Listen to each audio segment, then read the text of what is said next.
wenn ein Passagier jetzt mit der Tasche kommt, kann er ja mit reingehen. Nein, mit der Tasche.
Welcome aboard from the flight deck.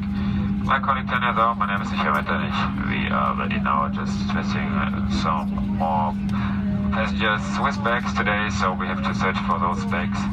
It should be done really quick today because we only have 60 bags on board. So in the latest 10 minutes we off dock. Later on you get the actual weather data from Berlin. Enjoy your flight. Ihr Sitzgurt muss vor dem Start geschlossen und anschließend festgezogen werden. Zum Öffnen heben Sie die Metallschnalle einfach an. Mobiltelefone müssen an Bord komplett ausgeschaltet bleiben. Weitere Einschränkungen im Gebrauch elektronischer Geräte haben wir für Sie in unserem Flugjournal zusammengefasst. Rauchen ist während des gesamten Aufenthaltes an Bord nicht gestattet. In den Toilettenräumen lösen Rauchmelder einen Alarm aus. Dieses Flugzeug verfügt über 6 Ausgänge. 2 Türen im vorderen Bereich, 2 über den Tragflächen und 2 Türen im hinteren Bereich. Alle sind deutlich mit dem Wort Exit gekennzeichnet. Ihr nächstgelegener Ausgang könnte sich auch hinter Ihnen befinden. Über Rutschen an den Türen oder über die Tragflächen verlassen Sie das Flugzeug in einem Notfall. Die gezeigte Schutzhaltung nehmen Sie nur in einer Notsituation ein, wenn Sie das Kommando Brace, Brace, Safety Position hören. Bodennahe Fluchtwegmarkierungen führen Sie bei einer Evakuierung zu den Notausgängen. Passagiere, die an einem Tragflächen müssen diesen im Notfall öffnen. Bei einem Druckverlust fallen Sauerstoffmasken aus den Fächern über ihnen. Durch Ziehen einer Maske beginnt der Sauerstofffluss. Fest auf Mund und Nase drücken, das Band hinter den Kopf führen und straff ziehen. Erst dann helfen Sie Kindern und anderen Mitreisenden. Atmen Sie normal und ruhig weiter. Bitte.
Flights in different position and cross-check.